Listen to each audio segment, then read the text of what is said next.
So I'm humbled by the stories I've heard, and felt like when I was originally going to say what I was going to say, that maybe I should say something deeper and more interesting.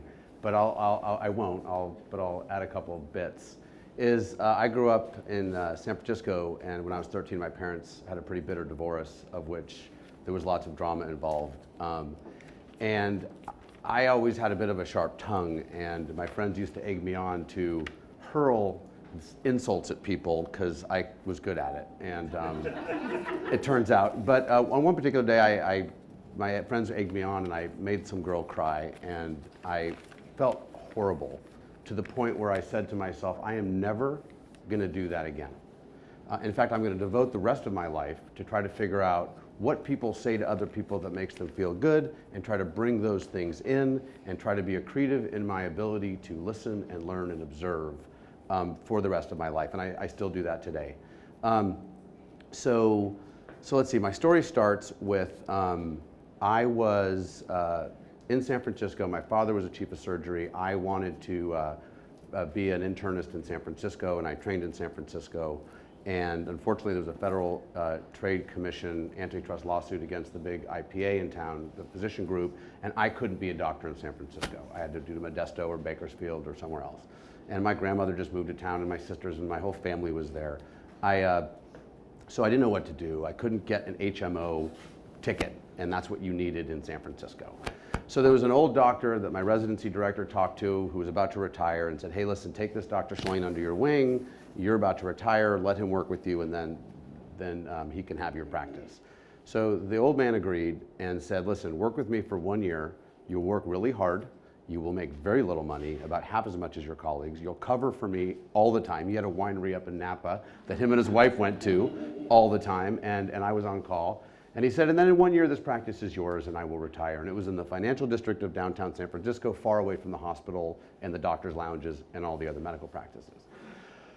I said, great. So every day I would walk to work. I lived in North Beach, which is the big restaurant Italian area in San Francisco. I'd walk to work. I'd work. I'd see 20, 30 patients a day. I never felt like I could hear everything. There was always someone saying, Dr. Shlain, your next patient's ready. You got to hurry up. So I always felt like I was hurried, and I couldn't really get into it. And so going back to the guy who was talking about restaurants, how they don't make enough money. And so I walked home one day and saw a restaurant being built, and I thought, you know, I'm a single guy, I'm kind of broke. So I walked into the restaurant and I said, who runs the restaurant here? It was under construction, and this guy called Adolfo, Italian guy, said, I do.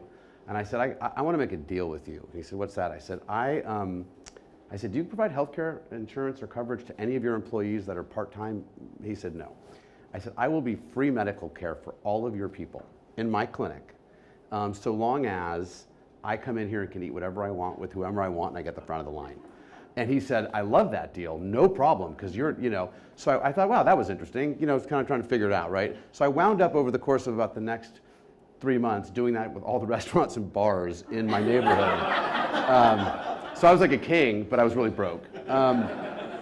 Anyway, but that's just like a data point that will kind of accrue to the bigger story. So month 11 came, and I was licking my chops ready to take over this guy's practice. And I said, hey, Dr. M, let's start working on the transition. He said, you know, I'm really enjoying this. Can we do this for 3 or 4 more years? And are you fucking kidding me? I'm like, what? And he said, no, really, I'm like, you're paying me nothing. I earned $60,000. For the record, in my first year, where a regular internist at a residency is making maybe $150. So I literally took a big pay cut. And he wanted to negotiate. I said, if you don't give me this practice, I'm out. And he said, you're not going to leave. You know, doctors don't do that. I'm like, I'm out. I quit, and I walked out. And I was walking down the street. I called my father, who was chief of surgery. I said, Dad, I just quit. You did what? Do you know how expensive Georgetown Medical School was? You know, and he said, what are you going to do? I said, I don't know. Maybe I'll go to Stanford Business School, I'll go to Harvard Business. I'll just go to business school. And he said, well, you know, take a couple days and think about it. So I was walking down the street, minding my own business, trying to figure out what I was going to do with my life, having an existential moment. And I stopped, and I saw a building that had 5 stars on it. And I walked by this building every single day of my life, but on this day, I noticed it. And it was the Mandarin Oriental Hotel. So I walked inside. I'm like, wow, this is a nice hotel. Now, I grew up upper middle class. We didn't stay at 5-star hotels or in 4-star hotels, maybe, but mostly 3 when we went on vacation. So I walked inside and I was like, wow, this is like really baller of a hotel. So I saw that right in front of me was the concierge desk, and I walked up to the concierge desk and I thought, excuse me, who's the doctor you call when one of your guests gets sick here? And the woman looked at me and she said, who are you? I said, well, I think I could be the doctor that sees the patients you call when they get sick. And she looked at me and she said, with all due respect, doctor, I may be 1-star smart, but what we do here is 5-star service all day long. We do 5-star linens, we write with 5-star recommendations, everything. We have more staff per guest here in this hotel than anybody else. And I said, okay. And she said, and look, you may be 5-star smart because you went to medical school, but your profession's 1-star service. And you guys, and if you even want to contemplate coming to be the doctor for this hotel, one of the only 5-star hotels in San Francisco, you need to be 5-star service, and you're not. So I don't think this is going to work. And I said, listen, teach me. I didn't tell her I had nothing else to do. I said, why don't you teach me what 5-star service looks like? Because I would, she goes, well, first let me credential you. So I produced all of my Georgetown Medical School and blah, blah, blah, blah, blah. So she took me under her wing and she taught me, she gave me a brief little 1-month kind of thing. She said, listen, what we do here is we take care of presidents of countries. We take care of, the presidential suite at the Mandarin is, guess who stays there? I saw, anyway, I'll tell you who I saw later. But so she basically taught me all about decorum, anticipation, follow-up, follow-through, how to address people, how to respond, like all these things that are just what concierges are trained to do. And so after a month, she said, okay, I'm going to give you a shot. And so I was the guy in 1990, this is 1998. I would give people my cell phone, my pager. I was texting in 98, by the way. And cell phone, email, pager, like you have full access to me because, by the way, I had nothing else to do at the time. And so she called me a few times, and I saw the president of Japan, and some senator, and all these like movie stars, and so I subsequently went to the Ritz-Carlton Hotel a month later, and I said, "Excuse me, who's the doctor for your hotel here?" And they said, and by the way, I made more seeing 5 patients a month than I did in an entire month at seeing 30 patients a day, which is a testament to, because people will pay for service, oh, by the way. So I went to the Ritz-Carlton and I said, who's the doctor for your hotel? And they said, who are you? And I said, I'm the doctor to the Mandarin. And they said, oh, really? So they called down because all those concierges are all mobbed up, and is it true that, yes, he's great. So the next, fast forward, a couple years, I had every major hotel in San Francisco. Now I'm going to kind of go to this weird turn where I was asked to see a guest in a hotel room because I would visit people in the hotel. I also had an office. They could come to see me, and I gave them options. And I saw a woman, and she was with her husband, and she goes, I just landed from Philadelphia. I just got a clean, she was like 75. I just got a clean bill of health. I'm on my way to Thailand for a 3-week cruise. And I have severe diarrhea, cramping, vomiting, fever. I ate something down at Fisherman's Wharf today, and something bad happened. So I examined her, and it was, I said, you probably have some type of food poisoning, or, who knows what it is, but, nothing like a little liter of IV fluids. I became a Swiss Army knife, so I gave her a liter of IV fluids. I put in some antibiotics. And I said, listen, here's my cell number. You call me if you need me, because, anything can happen. But hopefully you'll be well enough to hop on a plane to Thailand tomorrow and go on your cruise. And her husband, who was there, was very grateful. I subsequently went to another house call to check on somebody with high blood pressure at another hotel, and I got a phone call about 2 hours later. They said, hey, the woman that you just saw just wound up in our ER dead on arrival. And I said, it must be a mistake. There's no way.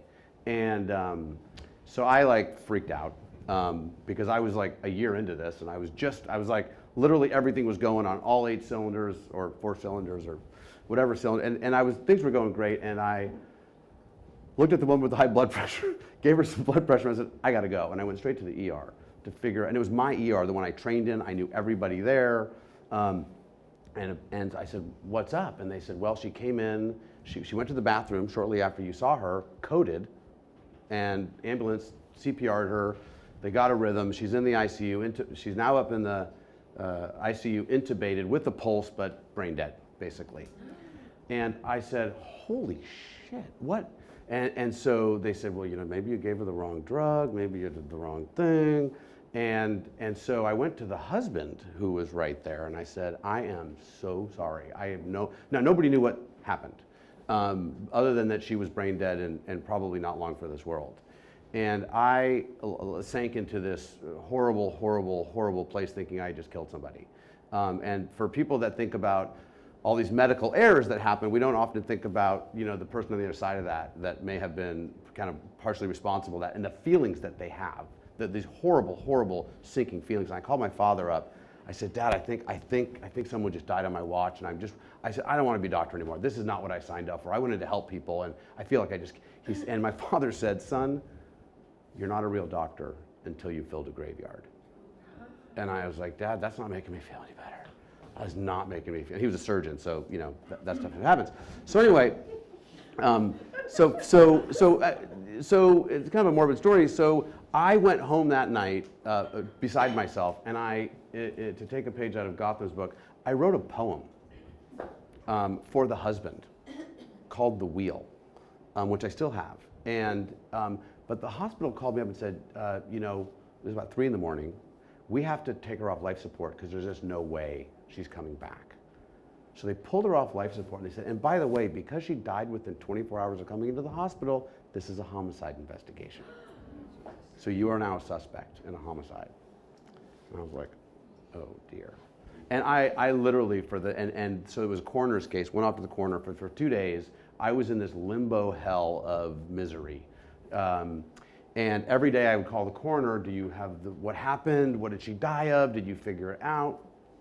And anyway, 2 days later, the coroner reached out to me and said she had metastatic colon cancer and she perforated. Had nothing to do with me. But I didn't know that. And I was literally a hot mess for quite some time. And it changed my perspective on how to think about taking care of people. Obviously, it did.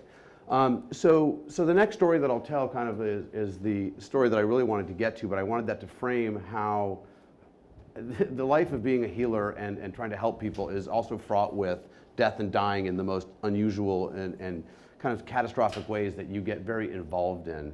And the next story is a woman came to my office a few years later, because then I got an office. She had a cough and a fever and a shortness of breath, and she was about 70, and it was clearly pneumonia. I listened to her lungs. It was kind of a slam dunk. And I said, look, you have pneumonia. You're 70. Here's a prescription for antibiotics. It's community acquired. Here's my cell phone number. Please call me if you don't feel better, because bad things can happen with pneumonias, but it's like 95% chance you're going to get better. But the 5% chance that you don't can be catastrophic. So guess what? I didn't hear anything, and 7 days later the phone rang. It was the ER. She was in respiratory distress, went to the ICU, got put on a ventilator, and the doctor said, I don't know if you're going to make it. It's like, son of a bitch, why didn't she call me? I gave her my cell phone number. I made it frictionless. I gave her 7 digits to call. And then the aha moment, which has kind of transformed my life, was shame on me. Why didn't I call her? Why didn't I check in on her? So she wound up, she's still alive. She actually got through that episode. I wound up opening up an Excel spreadsheet the next day. And right now in medicine, we categorize people by a CPT code and an ICD-9 code. An ICD-9 code is the diagnosis you have, and the CPT code is the amount of time and complexity I spent with you and how complex your case was. And I said, screw all that. I'm going to create my own codes. One is, I'm really concerned about you, I'm kind of concerned about you, and I'm not that concerned about you. And I created those codes in a spreadsheet, and if I was really concerned, I'd call you up every single day and I'd ask you one question. Are you the same, or are you better, or are you worse than yesterday? And if you answered better, I would move you to the next category, and I'd call you every other day. And if you moved bad, and I'd try to get you off this thing. And the realization is that if you have pneumonia, and I ask you, how are you today? Are you the same, better, worse? And you say same, same, same, same, you go off the cliff. And the thing is that, so I scored better is +1, worse is -1, and the same is -0.5, because I should see a better in there. I don't like, but for a patient, same, it's not worse. You're okay with same, as long as it's not worse. And this is how the human operating system works. A friend of mine, I went on vacation, I gave the spreadsheet to my partner. I said, hey, can you man my spreadsheet? He's like, dude, I have no idea how this thing works. And then another patient of mine said, turn it into software, that software. And so I was like, I'm not software. So anyway, he said, I'll give you one of my developers, and I designed this software called Health Loop, which is the feedback loop between the doctor and the patient between the visit. And I actually, it was a hobby. It was like it was an experiment. I actually was invited to Washington, D.C. To the Henry J. Kaiser Family Foundation to talk about innovations in care. And I was from Silicon Valley, San Francisco, so they asked me to give a little presentation about this thing that I had built, which I, at the time, called Same, Better, Worse. Not that creative. And a guy came up to me afterwards and he said, Dr. Shlain, you need to turn that into a company. And I was like, dude, I got a busy practice. I've got like 3 partners. And he said, no, I'm going to write you a check and I'm going to help you turn this into a company because this thing is transformative and you may not see it yet. So he wrote me like a $500,000 check and helped me raise another $500,000. And that company is now at the Cleveland Clinic, at Kaiser, at Cedars-Sinai, and it is now going, it's been certified by the International Body for Collection of Information from People.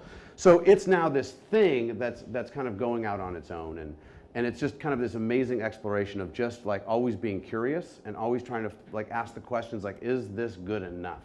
And can we find a better way to do something? And what I realized in this exploration and the kind of the take home is, medicine generally always focuses on what's the matter with you. And my appreciation for what this has done in my journey is no, that's not good enough. What's the matter with you? It's what matters to you and what's the matter with you. And until you can put those two things together, you're not honoring the person that's got the problem with them, and you're talking in a monologue and it's not a dialogue. And some of the statistics from patients, so people said, Jordan, that'll never work. No one's going to use this health loop thing. No one's going to check in with their doctor. Especially the old people, they're never going to use it.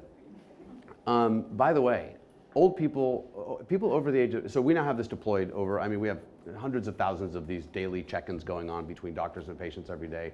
And the older people over 70 are the most engaged. And I was like, why is that? Well, health is the most important thing on their mind. A lot of their friends and family, a lot of their friends are dead, and they don't have a lot of people around them. And so if there's a connective tissue to their medical team, then they are all in because it gives you information about, because we know 5 days after this diagnosis how you should be doing and what you're thinking, and we can tell you, we can provide you information on a given day about, hey, this is probably what you're thinking, here's how you should think about it, tell me how you're doing. So it's a give information and a education and a get information, which then surfaces the exception out there. So I know on any given day exactly who I should be concerned about, and you know, there's all this talk of big data, and big data tries to predict who you should be concerned about. And I'm not interested in predicting who I should be concerned about. I'm interested in knowing who I should be concerned about, their name and where they're, and how to find them. And so I'm continually exploring in healthcare how we can leverage what other people are doing in other industries to apply it to basic human interaction and compassion. So with that, I'll close. Thank you.